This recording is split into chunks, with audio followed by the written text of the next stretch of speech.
Asteragoaz, egunon guztioi, ongi etorriak izan zaitezte Eibarko udaletxera, zuen guztion etxera. Ni Jon Iraola naiz, Eibarko udalaren hirigintza eta ingurumeneko zinegotzia, eta urtean behin, hemen gauden zinegotzientzat eta teknikarientzat, guztientzat, plazerra da pleno areto honetan zuekin ingurumenarekin loturiko gai ezberdinei hausnarketa lana partekatzea.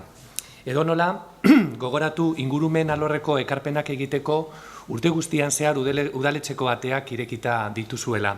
Ingurumen teknikariekin harremanetan ipini besterik ez duzue. Eta udaleko, Eibarko udalaren ingurumen teknikaria hor daukazue Vanessa Larrabide da.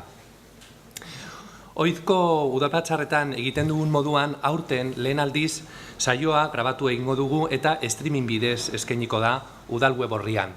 Jakingo duzuenez, gai honekin arazoak eduki ditugu. Asko sentitzen dugu gertatutakoa eta ez baikenekien arazo hau zegoenik. Ez dugulako inoiz horrelako saio berezi baten aurrean aurkitu. Hori dela eta datorren urterako hau aurre ikusiko dugu eta arazoa konponduko dugu, barkatu eragozpenak. Eta hau esan da goazen harira. Aurten hondakinen inguruko gaia jorratu duzue eta Eibarko udaleko ordezkariok zorionak eman nahi dizkizuegu ikasturtean zehar egindako lanagatik Eibarko azterketa sakona egin duzue eta. Eta bestaldetik ere, zuen irakaslei ere zorionak eman nahi dizkiet, ze beraien lana, beti paregabea, ezinbestekoa da eskolako agenda 21 proiektua aurrera eramateko. Beraz, eskerrik asko eta zorionak hemen gauden guztion partez. Gaur, alderdi guztietako ordezkariak gaude hondakinen inguruan egiten dituzuen proposamenak entzuteko eta zuen egitasmoak martxan ipintzeko prest. Ikusi dugu, besteak beste, proposatzen dituzuela zaborrak modu egokian sailkatzeko ekimenak, denda eta komertzio ezberdinetan plastikoen erabilera murrizteko neurriak, kanpainak eta horiek bideratzeko konpromisoak ere hartzen dituzuela. Ez bairik gabe, zuek egindako proposamenak elkarrekin, Eibar hobea eraikitzeko baliagarriak izango dira. Udalbatzar honetan, lehenbizi, joan den urtean zuek ekarritako ekarpenen jarraipena egingo dugu eta ondoren aurten egindako proposamenei erantzuten saiatuko gara. Gero, plenoa amaitu ondoren, irteeran, opari txiki bat, niri behintzat oso bitxia iruditu zait, ikusiko duzuen, opari txiki bat emango dizuegu, hondakin gutxiago sortzeko. Ikusiko duzue zer den. Hori, esan dudan bezala oso bitxia iruditu zait. Espero dut gustatuko zaizuela. Eta amaitzeko egin duzuen lan paregabea ospatzeko beti bezala eta gaur aurten ere egingo dugun bezala, udaletxeko lehengo solairuan, beheko solairuan, luntz bat prestatu dizuegu.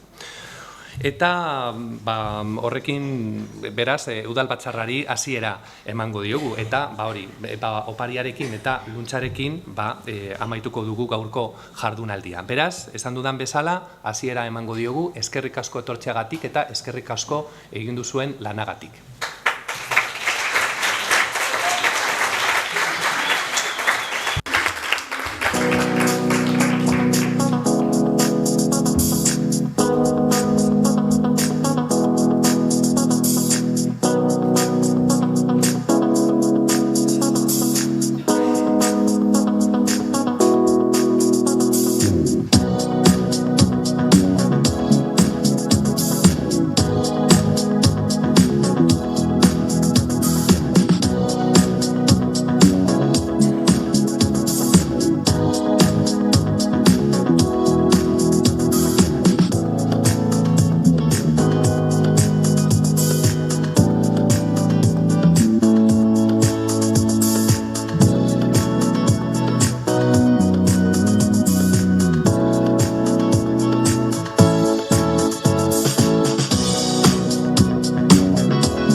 guztioi, hemen bildu gara Eibarko eskolak, udal ordezkariarekin batera. Eskola agenda 21 ikasturte honetan egindako lanak aurkezteko asmoz.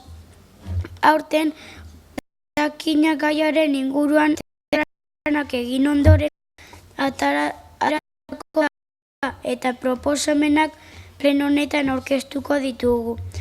Eibarrera hobetzeko denon lana hoberako izango gaurko saioarekin hasiko gara. Eskerrik asko. Kaixo, gu Gari eta Melani gara. 3. mailako ikasleak eta aurkizutik gatoz. Egindako lan. Euskararen inguruan lan asko dugu gure eskolan. Esaterako. 10 aztertu eta hobekuntza planteatu.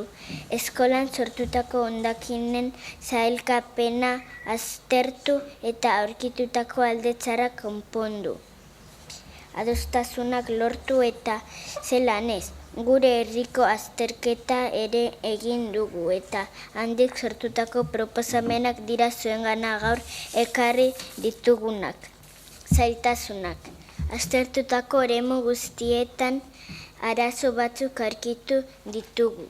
Esaterako, gure 10etakoetan plastiko gehiegi erabiltzen dugula ikusi dugu. Gure eskolako hondakinak sailkatzerakoan askotan ez dugula ondo egiten. Eta arazo hau ere gure herriko edukiontzietan ikusi dugu.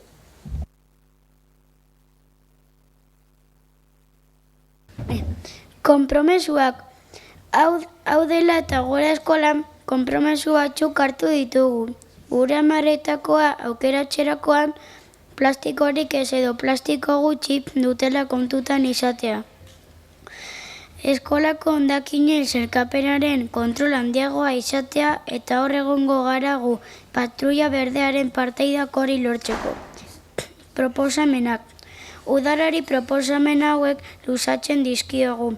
Zaborrak ongi sailkatzen direla ziurtatzeko garbitzaile edo langile gehiago kontratatu eta hauek kontrolerako neurriak hartzea jendeari gomendioak emanez, gaizki sailkatzen duenari hartuz.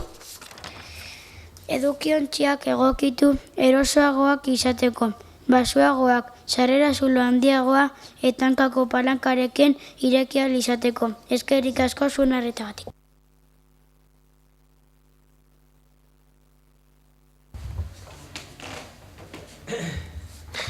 Gari, Melani, lehenik eta behin zorionak aurkezpena argia eta zehatza egiteagatik.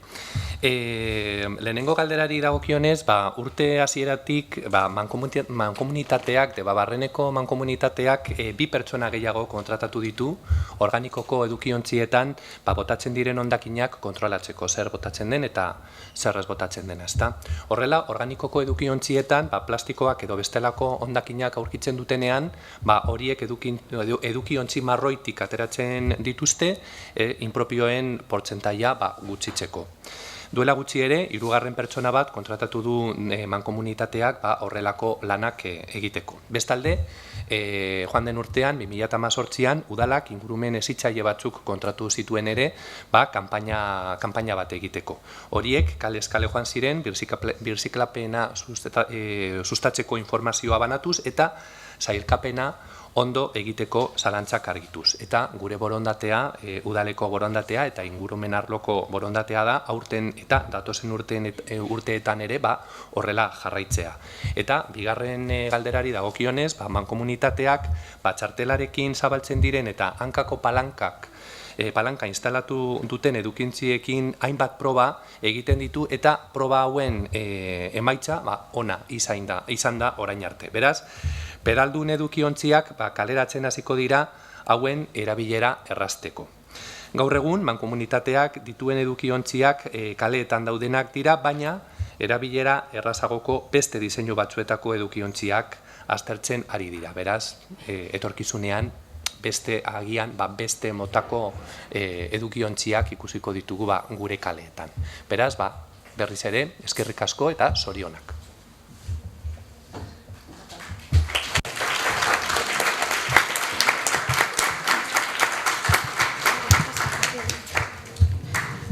Kaixo, gu Ibon eta Irati gara, 6. mailako ikasleak eta Lasaia Isasitik gatoz. Zaborrak ongi sailkatu ditugu. Eibarko kaleko eta gure ikastetxeko zaborrontziak behatu ditugu eta datuak hartu ditugu zaborrak nola sailkatzen diren jakiteko.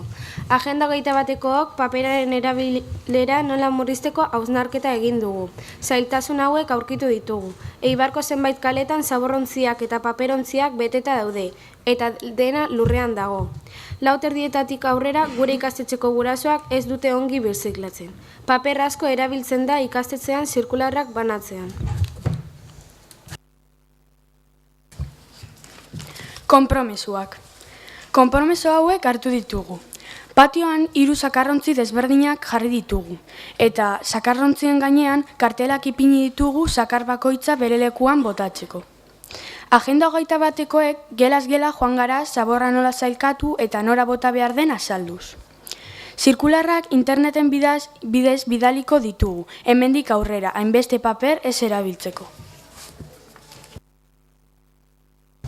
Udalari proposamen hauek zuzentzen dizkiogu. Eibarko dendari eta tabernariei sailkapen egokia egiteko eta erosleek plastikozko bilgarriak ez dituzten produkturik erosteko ekintza eta kanpainak antolatzea. Adibidez, aste batean denak eroski Mercadonan, Corte Inglesen, Lidlen, Bemen eta abar erosketa egin ondoren kendu bilgarriak eta bertan utzi. Esperientzia hau zenbait tokitan egin da eta emaitza onak eman ditu. Bueno, egunon Ibon eta Irati, ni Gone naiz, eskerrik asko eta zorionak egin dozuen lanan gaitxik. Oso proposamen interesantia irutze jata egin dozuela, baptezbe azken hau, eta antolatzen dozue gube parte hartuko dugu eta gainera mankomunidadiari esango detzagu kontuan eukitzeko proposamen hau. Gero beste alde batetik, zue gela egin dozuen moduan, mankomunidadiak badaka ingurumen teknikari bat, eta ibilida dendetan, ibilida tabernetan, azaltzen zelan banatu behar diran hondakinak, eta gero horretaz gain, mankomunidadiak beste langile bat kontratau dau, herritxarrak eta dendak eta kontzientziatzeko batezbe hondakinen zailkapena ondo itxeko. Zue gelaz gela indozuena, kalian itxeko eta denda eta tabernetan be eitzeko. Eta oindala aste batzuk, Eibarko udalak, Gipuzkoako diputazioakin batera parte hartu zeban hondakinak prebenitzeko Europako hastian, eta egon zan kanpaina bat, eta kanpaina horren helburua bebazan informatzia eta batezbe herritxarrak kontzientziatzia plastiko asko erabiltzen dogulako. Argi dau, olako kanpainak eitzen jarraitzu behar dogula. 2017 izan bertan udalak behin taperrak banatu zitsuan, eta inzeban kanpaina bat, herritxarrok erosketak eitzen ditugunean arategi eta arraindegizetan taperra erabiltzeko eta plastiko gutxi hau erabiltzeko, baina argi dau, kanpaina batzuk igual berriro behar ditugula, existidu behar dugulako eta berrizak behar ditugula, baina zuen proposamenak oso interesantia dira, eskerrik asko.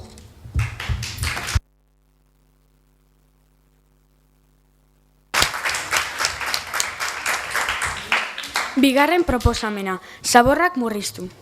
Egindako lana, hau egin dugu.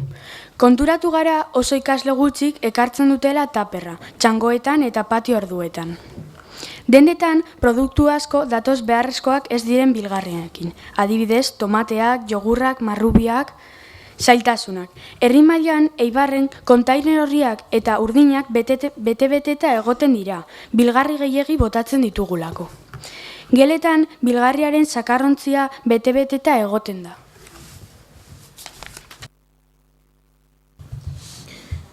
Konpromesuak. Saiatuko gara amaiketakoa eta merendako taperra eta bilgarri berrera bilgarriak ekartzea. Hortarako, agenda 21kook gelaz gela pasatu gara birziklatzeko bilgarriak erakusten. Lehiaketa egingo dugu. Geletan galdetu dugu zenbat ikasleek ekartzen duten amaiketakoa birziklatzeko bilgarrietan eta zenbatek erabiltzen dituzten bilgarri hauek txangoetan. Gehien ekartzen duten gelari patio ordua luzatuko zaio.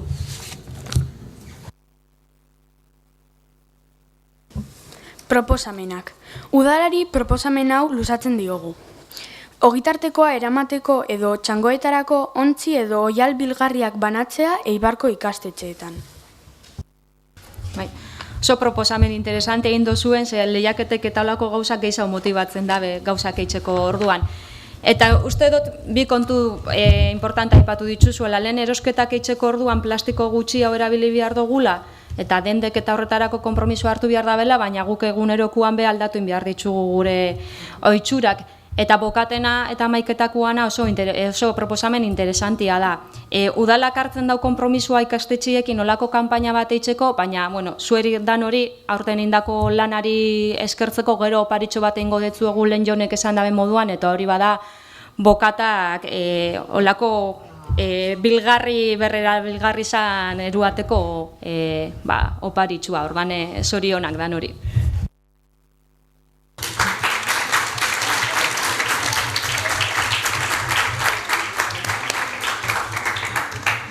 Kaixo, gu Itziar eta Jon gara 3. mailako ikasleak eta San Andres ikastetxetik gatoz. Asteko gure ikastetxean hondakinekin sortzen diren egoerak aztertu ditugu. Ikasgeletan, jantokian eta batez ere jolastokian gehien sortzen diren hondakinak zein motakoak dira, galdera horri erantzuna emateko jolas garaian behaketak egin genituen eta eskola behatu genuenean herria behatzen hasi ginen. Zailtasunak. Eskolan aurkitutakoak berriz hauek izan ziren. Hamaiketakoa ekartzeko plastiko asko erabiltzen dugula eta organikoa botatzeko ontzi egokirik ez zegoela jolastokian eta ikastetxeko hainbat guneetan. Herrian aurkitutakoak berriz hauek izan ziren. Askotan, kontenedore ondoan, errefusa eta organiko poltsak lurrean daudela jendeak, txartela ez duelako eraman edo ez dutelako. Eskolan hartutako konpromesuak hauek izan ziren. Eskolako hainbat guneetan hondakin organikoa biltzeko edukiontzi marroia ipintzea, jolastokian, irakasle gelan eta arduradunak izendatzea. Negarren, hondakina plastikoa gutxitzeko hartutako konpromesuak, frutagun bat ipini, hamaiketakoa ekartzeko berrerabilgarriak diren ontziak aprobetxatu. Proposamenak errefusa eta organikoko kontenedoreetako txartelak kentzea eskatzen diogu udaletxeari. Pentsatzen dugulako horrela kontenedoreen inguruan sartu gabeko poltsak ez direla egongo eta gure herriko kaleak garbiagoak egongo direlako. Hondakin organikoaren inguruan azterketa sakonagoa egin dugu. Ikastetxean, gure etxeetan, herriko dendetan eta herriko kaleak behatzen egon gara. Eta hainbat gauzaz konturatu gara honen inguruan ere. Zailtasunak. Ikastetxean, lehen esan bezala, hainbat lekutan organikorako edukiontzi egokiak falta zirela konturatu ginen. Eta ordura arte, sortutako hondakin organikoak errefusa edukiontzietara botatzen genituela eta jantokian soberan zegoen janari asko eta asko organiko kontenedorean botatzen dugula. Etxeetan eta herriko dendetan ere iraungitzeko kadukar dauden elikagaiekin zer egiten duguna aztertu genuen eta konturatu ginen janari asko kontenedoretara botatzen dugula. Eta kontenedoreetan askotan janaria erosteko dirurik ez daukan jendea dagoela janari bila. Konpromisoak. Eskolako hainbat guneetan hondakin organikoa biltzeko edukiontzi marroiak ipintzea. Jolastokian, irakasle gelan eta arduradunak izendatzea. Hondakin organikoa edukiontzi egokira botar behar dugula ikasi eta gogoratu. Eta norbait gaizki egiten duenean gogoratzea eta ondo egitera bultzatzea jangilan sobratzen den fruta jolas garaian jatea. Udalari proposamen hau luzatzen diogu. Hainbeste janari botatzen dugula ikusita eta herrian janari hori ondo etorriko zitzaion jendea dagoela nabarituta, gure herriko galeetan iraungitzeko zorian dauden elikagaiak usteko kontenedore bereziak ipintzea. Pertsona horiek kontenedoretan ibili beharrean modu duinago batean janaria lortu ahal izateko. Kaixo Itziar eta Jon, lehenengo da behin eskerrik asko Bixori, bai Bixori, bai zuen gelako lagun guztieri eta irakaslieri be, indako biharra haundisa dela ikusten argisa dalako gudan ondako.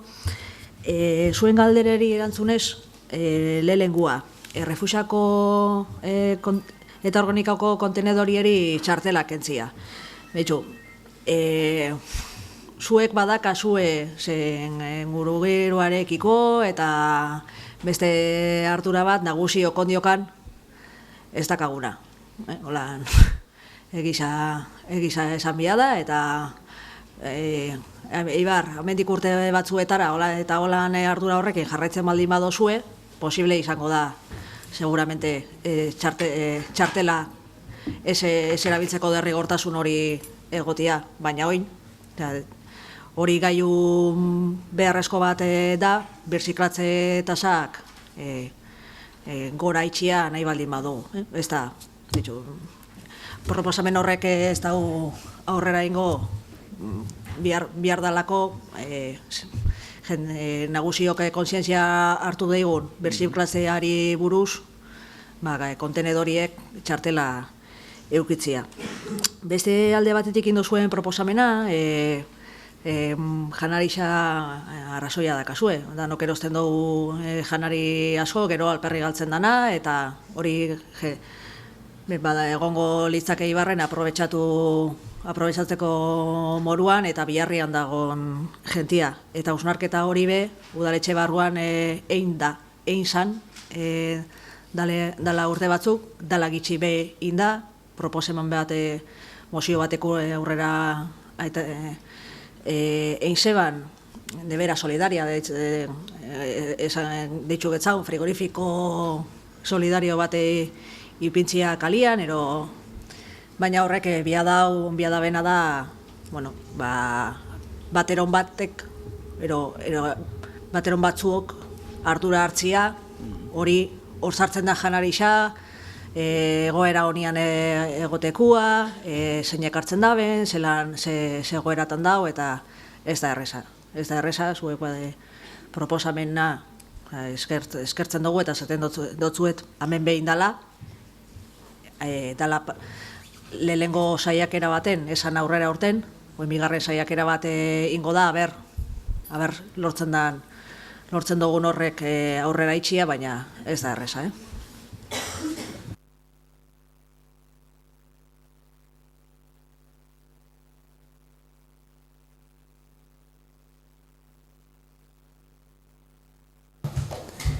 Kaixo, gu Malen eta Oier gara, 5. mailako ikasleak, eta Juan Antonio Mogel ikastolatik gatoz. Egindako lana. Aurten hondakinen gaia landu dugu, eta berez asko kezkatzen gaituen gaia da. Hondakinak edonen aurkitzen bai ditugu. Ikastolan, etxean, kalean, mendian, hondartzan edonon.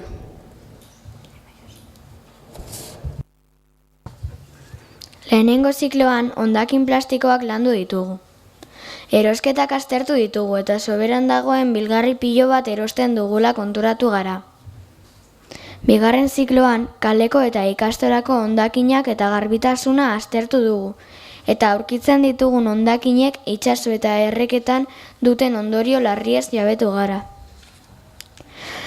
Hirugarren zikloan hondakin organikoak eta konposta landu dugu.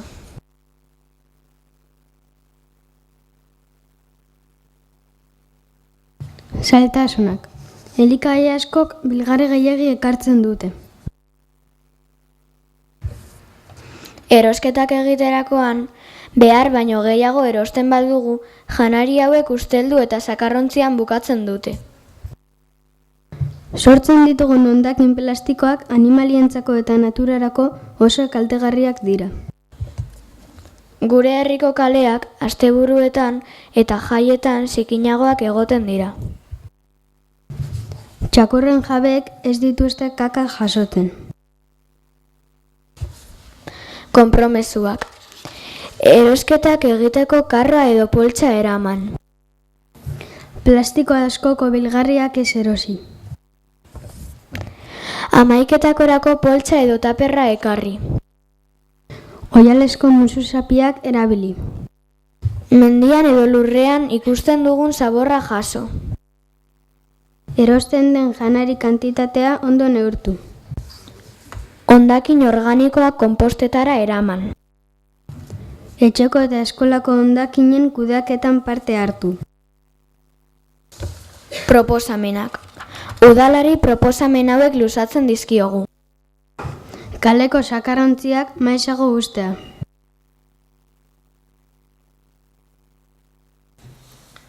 Bueno, egunon dan hori, nimertzen naiz, eta kaixo, Malen eta Oier.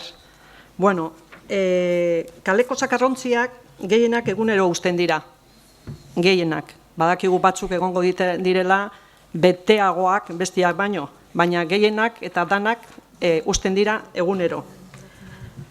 Normalean danak ez dira egoten, esan dut bezala guztiz beteta normalean, baina hala ere horrek bai uzten dira. Igual, bai izango litzateke honena, geisha ustea bibidar igual egunean, baina batzuk bakarrik.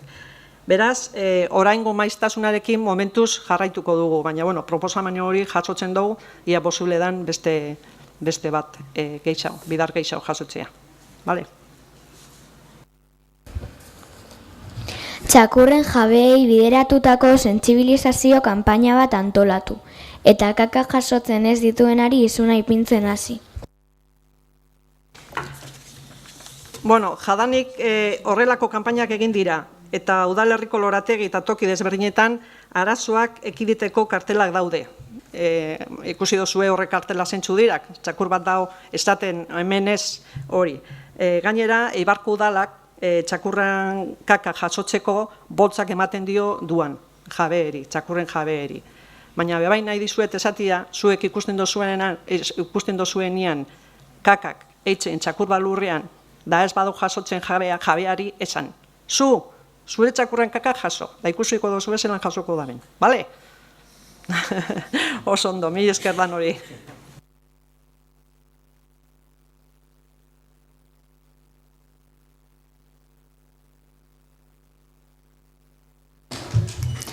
Kaixo, gu Sabrina Laiadi eta Fatima Txaguane gara, LH-ko 6. eta 5. mailako ikasleak. Eta Arrateko Andramari ikastetxetik zuengana gatoz, ikasturtean zehar gauzatu dugun lan eta azterketen berri emateko.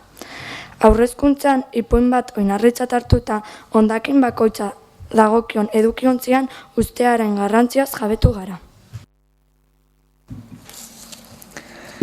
Lehen hezkuntzan garrantzi berezia eskaini diogu hondakin mota bakoitza dagokion zaborrontzian botatzeari. Hondakinak murrizteak, berrerabiltzeak eta birziklatzeak duten garrantziaz jabetu gara. Horrez gain, ikasturte osoan guztiok eskulanak egin ditugu material desberdinak berrerabiliz. Etxeetan hondakinen inguruan ditugun ohiturak aztertzeko galdetegi bat etxera eraman dugu eta guraso anai arrebekin batera bete dugu. Ondoren, geran elkar jartzea egin dugu.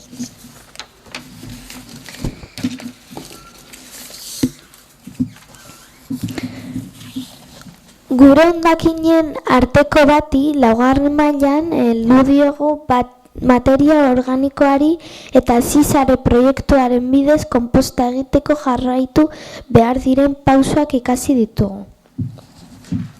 Aurten, ikastetxean baratza ipini digute, eta horrekin lotuta konposta zer den eta ondo egiteko jarraitu beharrezko arauak azaldu dizkigute ikaskide baten aitak eta gure anderenok. Orokorrean esan daiteke urte dutigun lekuak, ikastetxea auzoa batez ere. Orokorrean kontenedore kopuru nahiko dela kontsideratzen da, baina arropa, olioa eta pilak jasotzeko kontenedoreak falta dira. Kaleak paperez, plastikoz eta txiklez beteta daude.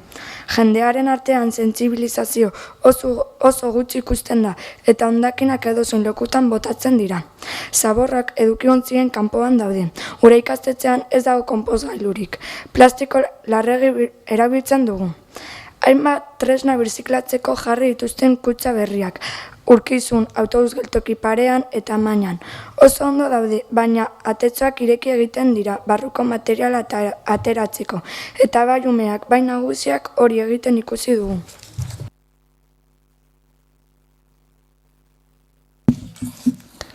Hondakinekin gertatu daitezkeen arazoak ezagutu ondoren eta ibarko egoera kontuan hartuta, gure aldetik konpromiso hauek hartzen ditugu. Ahal dugun heinean konpost egiten. Txikleak eta zakarrak lurrera ez botatzen. Plastiko gutxiago gastatzen eta eskolan lurrean aurkitzen ditugun plastiko guztiak hartzen eta zakarrontzira botatzen. Etxean eta kalean hondakinak gaika sailkatzen eta ezagune gogorarazten zakarrontziak nola erabili. Udalari berriz proposamen hauek luzatzen dizkiogu. Eibarko eskola guztietan sailkapen egokia egiteko zakarrontziak jarri eta konposta egiteko baliabideak eman.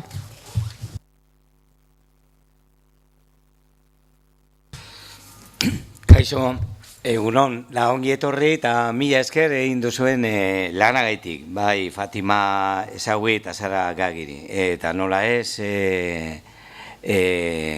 Urkiko Andramarin ikastolari, zuen laun taldeari, irakasleari eta den hori.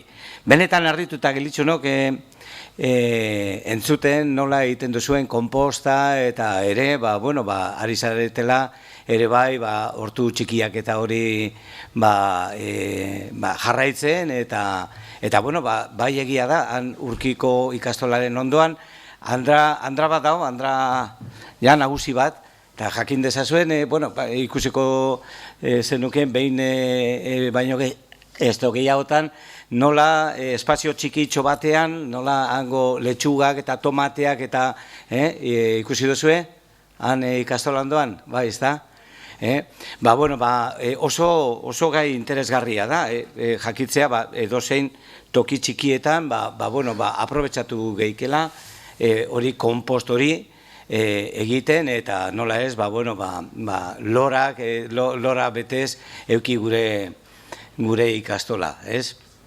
Bai, esango nizuke, Eibarren dakagula Azitzaineko poligonoan garbigune poli bat, eta beti gainera, behi baino gehiagotan junaiz, jende pila bat juten da beran tresna txikiak, elektrodomestiko txikiak eramatera, eta ikusten da gutxiago, nola kaleetan, nola lagatzen dugun telebizioak, horko mikroonda txiki horrek, eta bat eta bestea, eta juten gara zen Azitzaineko poligonora, eta orain 3 mini garbigune ere bai jarri dugu herri osoan, bai Urkizuko parkean, bai Egogainen, bai Ipuruan, eta bai egia da, jende batzuek norbera botatzen du ondo kokatuta beran tresnak horra, eta jende batzuek ari dira zela kentzen. Horrez dago posibilidaderik momentuz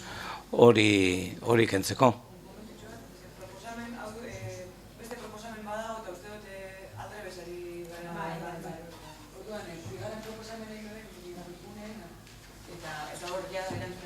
Vale.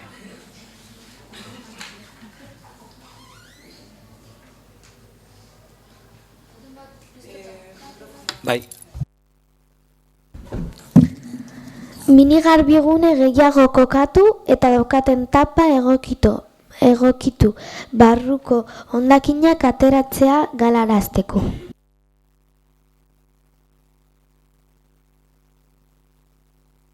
Jarrituko dugu berri do, barkatu. Hori, bai egia da, ez dakala modurik momentuz hori, ez dakit nola esan, ez lapurtzeko edo kentzeko horko tresnak, ez, barrutik. Baina interesgarriena ez da hori, baizik eta netako interesgarriena da, zentzun pizkat eukitzea, ez, norberak esatea, erreziklatu egin behar dut eta laga behar dut toki egokien, ez? Eta momentuz, 3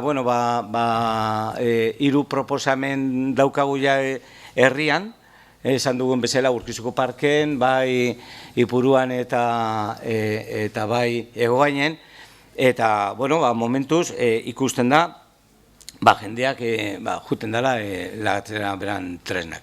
Eta berriro ere, lehen esan duguna, konpostarekena eta hori, jarraitu horrela, zeren oso lan polita da, interesgarria, eta horko bidea hartu behar dugu denok ere, jarraitzeko lan. Eskerrak den hori, eta txalo bero bat, zuentzat.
Kaixo, gu Naia eta Munir gara, 5. mailako ikasleak gara, eta maina ikastetxetik gatoz. Hondakinen proiektua landu dugu. Aurten, 2. hirulebatean bereziki. Eskola osoa parte hartu du, gu bereziki auzoa aztertu dugu. Ondorioz, proposamen batzuka atera ditugu.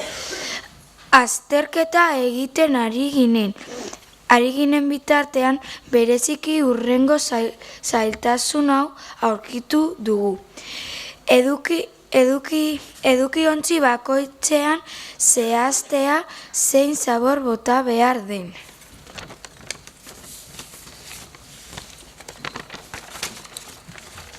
Konpromiso hauek hartu ditugu. Ahal den heinean berdintasuneko pasalekuan edo beste tokiren batean sailkatzeko edukiontziak erabiltzea, eta ez errefusaren edukiontziak bakarrik.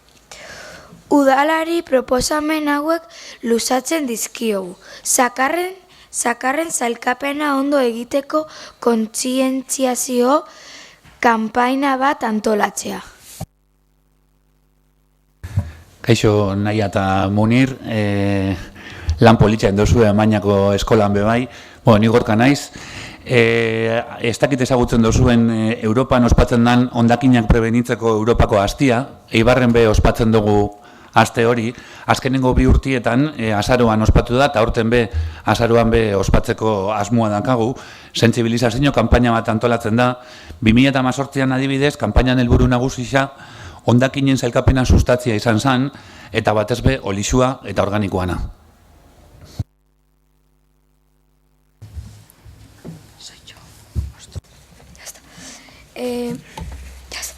Beste alde olioa eta arropa birziklatzeko eta pilak botatzeko ere edukiontzi gehiago ipintzea.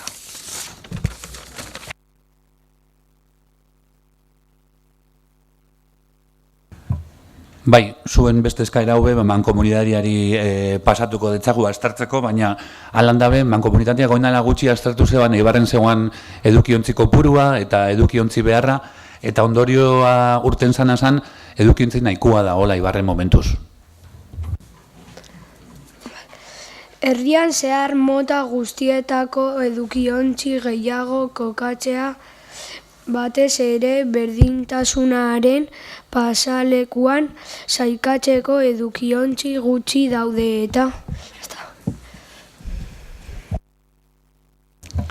Bai, ez dakik jakingo duzuen, baina edukiontziko purua normalian izaten da kale hortako biztanlien araberakua.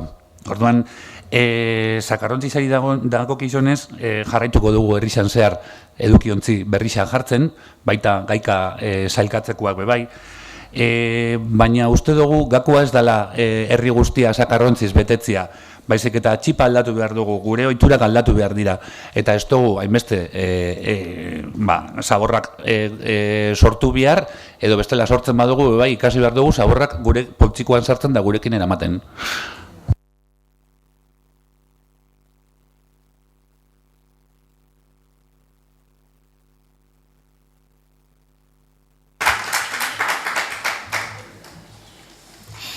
Kaixo, gu Aizea eta Tasnim gara, Debatze 1. mailako ikasleak, eta Ibar behatzetik gatoz. Egindako lana. Guk lan hau egin dugu, familiei zuzendutako inkesta bat egin dugu, etxeetako zaborren trataerari buruzkoa, eta erosketetan dituzten ohituren ingurukoa, 389 familiak erantzun zuten. Ondoren, datuen trataera eta komunikazioa egin da.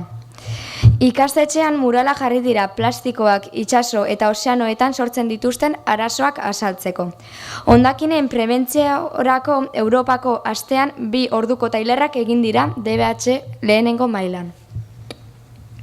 DBH 2. mailakoak Artigazera egin dute irteera. Debatze 4. mailakoak klima aldaketaren antzerkia ikustera joan dira.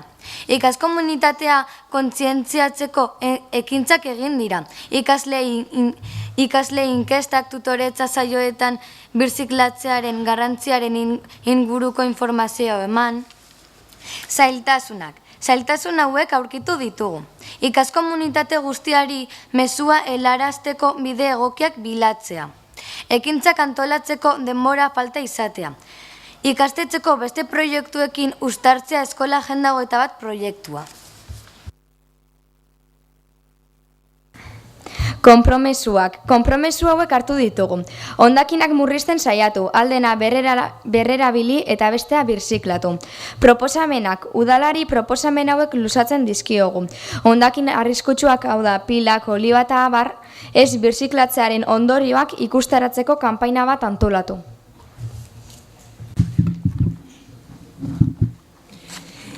Haupa, Tasmin eta Aizea, egunon. Oso lan interesgarria eta ederra egin dituzuela eta oso orain garrantzitsua izango dela. Zeren eta entzun alduzue amiantoz mintzatzen, inoiz. Eta horren gaixotasun ateratzen dena. Eta amianto eta uralita izan zen lehen. Hori ere oso arriskutsua da. Eta lur kutsatuak ere oso arriskutsuak dira. Eta zer dira lur kutsatu horiek? Lehen lantegi batean egon zen leku batean edo metaleskoak, edo kimikoak, edo petroliozkoak, edo olio pixka bat kutsatuak, dena oso arriskutsuak dira. Horrela, nik uste dut zuen eskaria, udalentzean egiten du zuen eskaria oso importantea dela, ez dela bakarrikan errefusa erabiltzea baizik eta horrez gain leku berezi batera eramatea gauza horiek, kutsatuak diren gauza horiek, ez kontaminatzeko beste lur batzuk. Ni Maria Jesus Agirre nauzue eta naiz eta irabazin koalizio batean izan, ni Ekuo Berdeak partaide naiz.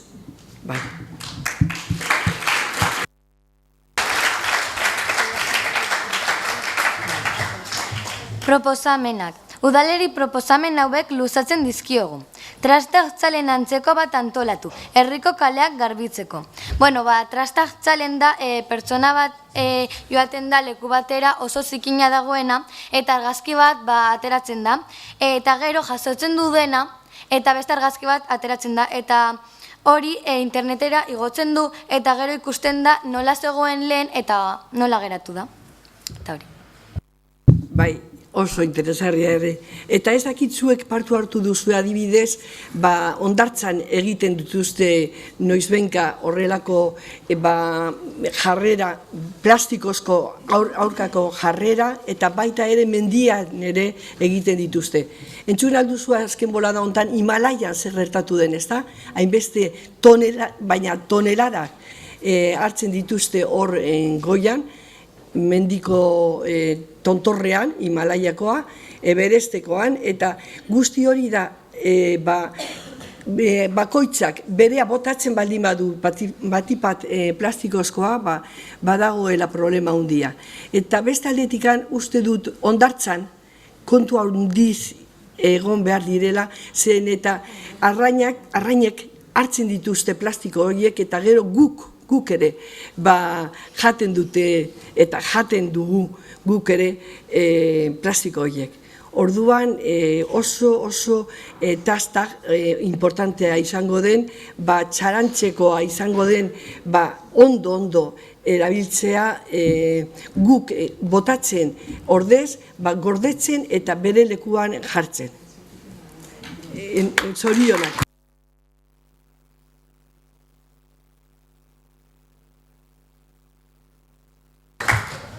Kaixo, gu Larraitzetan Aroa gara, DBH bat eta 2. mailako ikasleak eta Lasaia Zitainetik gatoz.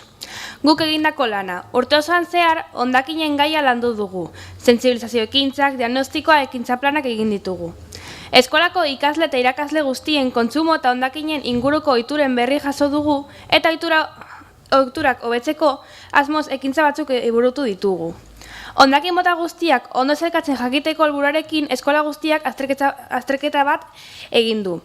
DBH bat mailako ikasleak hondakinen inguruko tailerra burutu dugu eta herritarrak kontzientziatzen ibili gara. Hondakinen gaiaz gain, ingurumen inguruko beste gai hauek landu ditugu. Energia berriztagarriekin funtzionatzen duen Usurbilko eskola bizitatu dugu eta tailerrak burutu ditugu. Aldaketa klimatikoaren inguruko antzerkia ikusi dugu. Mendaron dagoen edateko uren araztegia bizitatu dugu. Azterkosta eta Ibaialde programetan parte hartu dugu eta Zumaiako flitxa ezagutu dugu. Zailtasunak. Hondakinen tailerrean herritarrak kontzientziatzeko orduan jende guztia presaka zebilen eta galdetegia betetzeko prest zeuden pertsonak bilatzea asko kostatu zaigu. Hondakinen inguruko ohitura desegoki batzuk nahiko barneratuta ditugu eta hauek aldatzeko kontzientzia piztea zaila egin zaigu. Zalantzak argitzeko eta bateraketa bileratara joatea nahi genuen ikasle askok ezin izan dugu joan, azterketak izan ditugulako.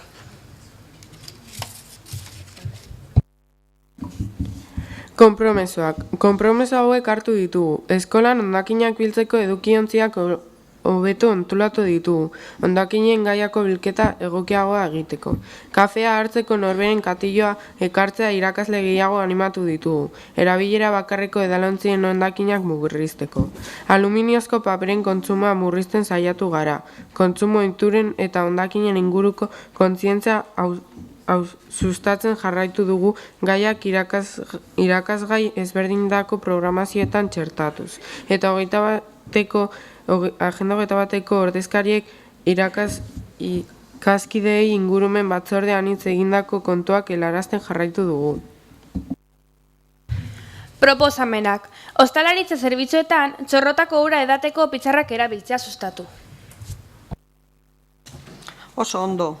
Larraitzetan Aroa, izugarrizko lana egin duzue, da horrela jarraitzu, zuen partetik bai holan lana ipintzen. 2016an urtean, Eibarko Udalak kutxa ekoguneko abierazitako kanpaina batera gehitu zen. Kanpainaren helburua izan zen txorrotako uraren erabilera bultzatzea botilako ura kontsumitzen den lekuetan. Hau da, ostalaritzetan, jatetxeetan, hitzaldiak edo bestelako ekitaldian. Egitasmo hau Gipuzkoako lurralde osoan egin zen. Beraz, horrelako kanpaina bat berriro antolatzen denean, udala gehituko da kanpaina horretan. Eta beste proposamena edukiontziak irekitzeko txartelak doan jartzea. Bai, Larraitzetan Aroa, arrazo diruzue, baina momentuz doan izango diren bitxartel. Gero, pixka bat kontrol izateko eta bat tipat zaindu ondo behar ditugun gauzak, momentu hortan tarjeta hori, momentuz ez dute doain emango 3. bat. Eta hori izango da momentuz daukaguna. Uste dut, bi bakoitza, etxe bizitza bakoitzari ematean nahiko izango zen. Baina, behar bada urrengoan, datorren urtean edo ikusten baldin badago, hainbeste galera edo izango diren, hobeto da irabiltzea, ez ordaintzea baino. Orduan, ados, behar den tarjeta beti erabiltzea. Errefusarako eta organikorako. Eskerrik asko zuen lan ederraraki.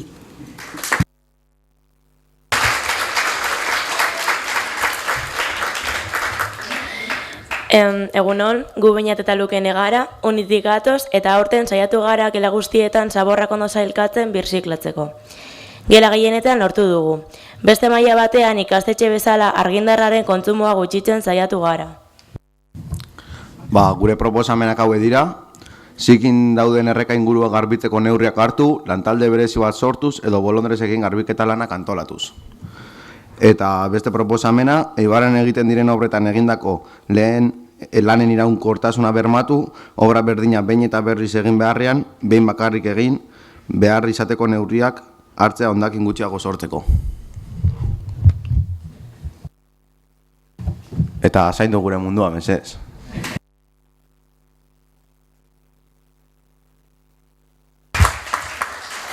Beñat eta Lukene, zorionak eta eskerrik asko egin duzuen lanagatik. Lehenengo proposamenari dagokionez, ura agentziarekin iaz, hitzarmen bat sinatu genuen udaletxean eta zikin dauden erreka inguruak garbitzeko konpromisoa hartu genuen. Hori dela eta, ura agentziarekin adostutako leku batean garbiketa lanak egingo ditugu. Ez da edozein lekutan egin behar, bat hartu behar dugu, eta garbiketa lan horiek egiteko langile gaituekin egingo ditugu, ze ibaiara sartzeko irisgarritasuna hobetu arte. Txarra dago, irisgarritasuna ez da erraza ibaiara heltzeko eta horregatik hobetu arte langile gaituek egingo dituzte lanak. Eta bigarren proposamenari dagokionez, Errebaleko obra, kasu berezi bat izan da, arazo asko egon baitira, bestela Eibarren egiten diren obretan lanen iraunkortasuna bermatuta dago eta sortzen diren hondakinak behar bezala kudeatzen dira beti. Eskerrik asko.